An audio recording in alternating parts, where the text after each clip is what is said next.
Mother's day पे हम बात करेंगे और जानेंगे कि जो भी कार्यरत महिला है वो कैसे अपने कामों को करते हुए अपने परिवार को देखती है, अपने बच्चों को समय दे पाती है। आइए हम जानेंगे और उनसे बात करेंगे। हमारे बीच एक शिक्षिका है, उनसे बात करेंगे कि कैसे वो अपने कार्यों को करते हुए अपने बच्चों को समय देते हैं, अपने परिवार को समय देती हैं। कहा जाता है कि बच्चे से लेकर माँ बनने तक का सफ़र जो बहुत लंबा होता है। ये हम इनसे जानेंगे कि कैसे क्या वो समय दे पाती हैं। जी, अपना नाम बताइए। नमस्कार, मेरा नाम नीतू श्रीवास्तव है। नीति जी, आप पेशे से शिक्षिका हैं और आज मदर्स डे है, इस पे आप बच्चों को समय कैसे दे पाती हैं? बच्चों को समय देना तो मुझे जितना टाइम जॉब को देना है उतना तो देना ही पड़ेगा। उसके अलावा मेरा बाकी समय मेरे बच्चे का ही है और मेरे घर परिवार का है। हाँ, देखा जाए तो इस समय में ज़्यादातर जो है कि काम करने में आपका समय पूरा चल जाता है। उसके बाद अगर आती हैं तो कैसे आप घर में बच्चों को समय दे पाती हैं, कैसे उनका देखभाल कर पाती हैं? मेरे बच्चे के लिए तो मैं माँ ज़रूर हूँ, लेकिन मेरे बच्चे के लिए मेरी मदर इन लॉ और मेरी मदर दोनों ने अपना समय दिया है और उन्हें उसको पालने पोसने में दोनों की बहुत ही महत्वपूर्ण भूमिका रही है। मदर्स डे के मौके पर बस मैं यही प्रार्थना करती हूँ कि मेरी दोनों माएँ जो है सलामत रहें।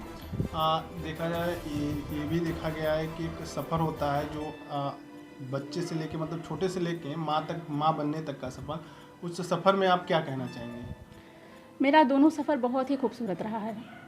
मैं जब बच्ची थी तो मैं जब बच्ची थी तो बच्चे के रूप में मेरे पेरेंट्स ने मुझे जो है वो सारी छूट दी, वो सारी सुविधाएं दी जो मुझे ज़रूरी चाहिए थी। मैं अपने पैरों पे खड़ी हो पाई क्योंकि मेरे पेरेंट्स ने मेरा सपोर्ट किया। चूँकि मैं एक गांव से बिलोंग करती हूँ जो कि बहुत एक कंजर्वेटिव टाइप की फैमिली होती है। वहाँ पे नौकरी करना, पढ़ाई करना, प्लस जो है अपने पैरों पे खड़े होना, तो ये सारी चुनौतियों का सामना मेरे पेरेंट्स ने किया। उसके बाद जब मेरे माँ बनने का सफ़र शुरू हुआ, जब मैं बहू बन के घर पे आई, तो यहाँ पर मेरी मदर इन लॉ ने मुझे माँ की तरह ही संभाला है। एक चीज़ और भी देखा गया है कि इस जो मदर्स डे पर आप अपनी माँ की कौन सी ऐसी आदतें हैं जो अपने अंदर लाना चाहेंगे? मेरी माँ की सरलता, उनकी सरलता और उनकी सादगी, बस मैं उसे ही अपना जो है अपने आप में समाहित करना चाहती हूँ। इस मदर्स डे पर आप लोगों के लिए क्या कहना चाहेंगे? मैं इस मदर्स डे पे लोगों के लिए बस यही कहना चाहूँगी कि माँ जो है भगवान का दूसरा रूप होती है। आज मैं एक माँ हूँ, मैं माँ के दर्द को अब महसूस करती हूँ।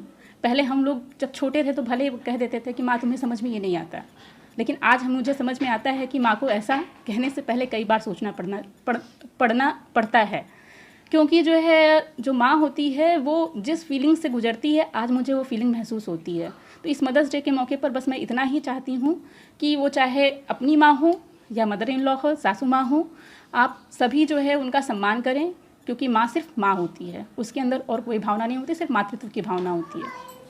जैसा कि आपने देखा हमारे बीच एक शिक्षिका थी, अपने मतलब कार्य को करते हुए भी अपने बच्चों को समय दे पाती। उन्होंने बताया कि किस तरीके से एक जो है कि छोटी उम्र से लेकर एक माँ बनने तक का सफ़र कैसा होता है और लोगों के लिए क्या कहना है, कैसे इस मदर्स डे पर वो लोगों को संदेश दिए हैं।